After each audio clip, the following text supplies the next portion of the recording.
Hello সবাইকে, সোনালী makeover and blog চ্যানেলে সকলকে স্বাগত জানাই। আশা করি সকলে ভালো আছো। তো অনেকদিন পর একটা লং ভিডিও নিয়ে তোমাদের সাথে চলে এলাম শেয়ার করতে।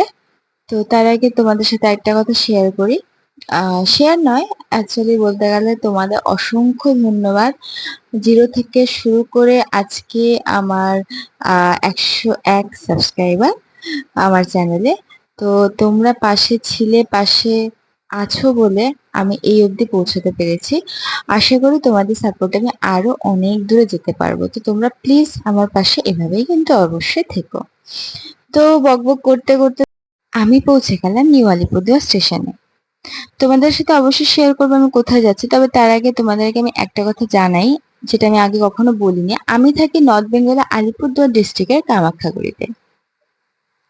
তো কামাখ্যাগুড়ি থেকে আমি গাড়ি করে চলে এলাম নিউ আলিপুরদুয়ার, তারপর টোটো করে আমি চলে এলাম নিউ আলিপুরদুয়ার স্টেশনে। তো আমি যে ট্রেনে করে যাব সেটা হলো পদাতিক এক্সপ্রেস। 3 নম্বর প্ল্যাটফর্মে দেয়, তাই 1 নম্বর থেকে 3 নম্বরে যাওয়ার জন্য এই লিফটে আমরা চলে এলাম আমি আর মা। তো আমাদের সিটটা ছিল B3, অর্থাৎ AC 3 টায়ারে ছিল। তো অনেকটা সামনের দিকে ছিল, অনেকটা হেঁটে হেঁটে আমি আর মা চলে এসেছি। আর আমাদের মোট 5টা ব্যাগ ছিল, ছোট বড় ব্যাগ মিলিয়ে। তো ব্যাস, দেখো আমাদের কামরার সামনে আমরা কিন্তু চলে এসেছি। এবার ব্যাগগুলো একে একে আমি সব উঠিয়ে নিলাম। আর দেখো মা উঠছে। আর উঠেই প্রথমে যেটা দেখলাম সেটা হচ্ছে নোংরা টয়লেট, সেটা দেখালাম না, আর এই নোংরা আয়না। তো যাই হোক, অন্যান্য ট্রেনের তুলনায় যথেষ্ট বেটার এই পদাতিক এক্সপ্রেস, যেহেতু এখান থেকে ছাড়ে, আর এটা ছাড়ে 5টা 40-এ। তো আমি আজকে মাকে নিয়ে কলকাতায় যাচ্ছি। দেখো আমার এই মায়ের এই সাইড আপার পড়েছিল, আর আমার পড়েছিল মিডিল। তো যেহেতু ফাঁকাই ছিল ট্রেনটা, তো দুজনেই দুটো কোণ নিয়ে বসে পড়েছি। জানলার ধারে বসার কিন্তু সবারই একটা ড্রেস থাকে। তো আমি আর মা ফাঁকা ছিল বলে দুজনে দুটো কোণ নিয়ে বসে পড়েছি। আমি আবার উল্টো বসতে পারি না, মাও বলছিল আমি উল্টো বসবো না। ঠিক আছে তাহলে এখন বসো, এখন যেহেতু ফাঁকাই আছে। তো দেখো পুরো রাইট টাইম 5টা 40-এ নিউ আলিপুরদুয়ার থেকে পদাতিক এক্সপ্রেস ছাড়ে। তো দেখো একদম টাইম টু টাইম কিন্তু আমাদের ট্রেনটা ছেড়েছিল। ফাইনালি আমরা আমাদের ডেস্টিনেশনের পথে এগিয়ে চলেছি। নিউ আলিপুরদুয়ার স্টেশন দেখো এখন পার করছে। এরপরে এই ট্রেনটা ডিরেক্টলি দাঁড়াবে নিউ কোচবিহার স্টেশনে। ট্রেনটা কিন্তু খুব ভালোই যায়, আর পদাতিক এক্সপ্রেস কিন্তু মোটামুটি রাস্তা কোনো প্রবলেম না হলে শিয়ালদাতে কিন্তু অন টাইমই পৌঁছায়। তো সুন্দর, দেখো আমি আর মা কিন্তু আমাদের সিটে সিট হয়ে গেছি। ব্যাপারটা হচ্ছে ট্রেনটা যেহেতু ফাঁকা ছিল, তো তাই দুজনে দুটো কোণ নিয়ে বসে পড়েছি। ব্যাস, তারপরে বাইরের ওয়েদার দেখতে দেখতে সুন্দর আমরা যাচ্ছিলাম। তো হঠাৎ করেই দেখছি বৃষ্টি নেমে এসছে। তা আমি যতটা ভাবছিলাম যে কলকাতায় বৃষ্টি হচ্ছে, নর্থ বেঙ্গলে বৃষ্টি নেই, কিন্তু দেখো সুন্দর কিন্তু বৃষ্টি হচ্ছিল। তো যেহেতু এসিতে ছিলাম, তার জন্য বাইরের ওয়েদারটা খুব একটা ফিল করতে পারছিলাম না। তবুও আমি চেষ্টা করছিলাম যতটুকু আমি আমার ফোনেটা ক্যাপচার করা যায়।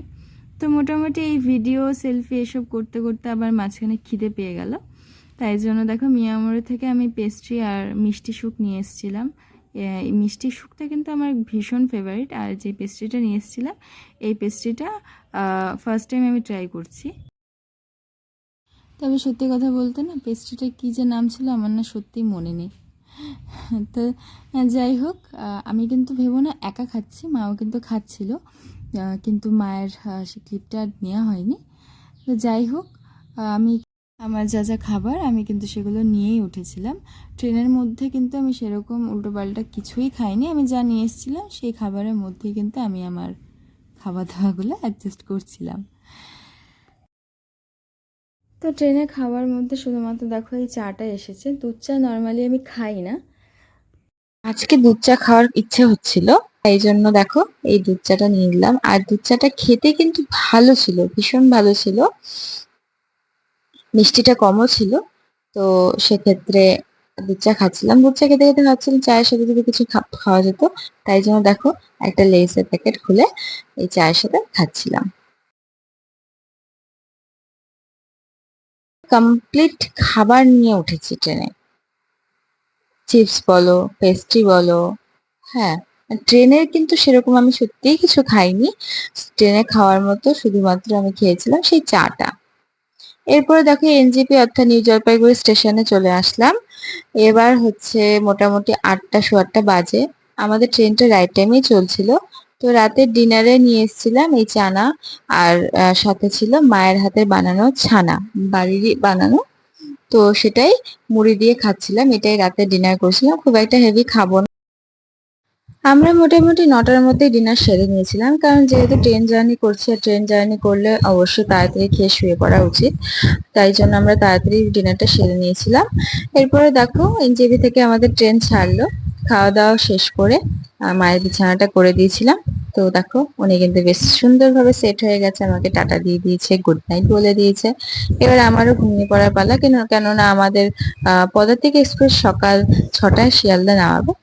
তো দেখো আমরা কিন্তু সুন্দর পৌঁছে গেছি শিয়ালদা। তো এখানে এসে আমি ভেবেছিলাম যে হয়তো বৃষ্টি হবে, যতটুকু শুনেছিলাম যে বৃষ্টি হবে, কিন্তু আমি নেমে দেখলাম যে না, এখানে ওয়েদারটা কিন্তু অসাধারণ। দেখো অনেকদিন পরে আমি এখানে এলাম, আর এসে ওয়েদারটা এত সুন্দর একটা ওয়েদার আমাকে ওয়েলকাম করলো, আমি জাস্ট অসাধারণ লাগলো আমার কাছে। তো আজকে ভিডিও আমি এখানে এন্ড করছি। পরের পার্ট আমি অবশ্যই খুব তাড়াতাড়ি তোমাদের সাথে শেয়ার করব। চলো টাটা, থ্যাঙ্কস ফর ওয়াচিং।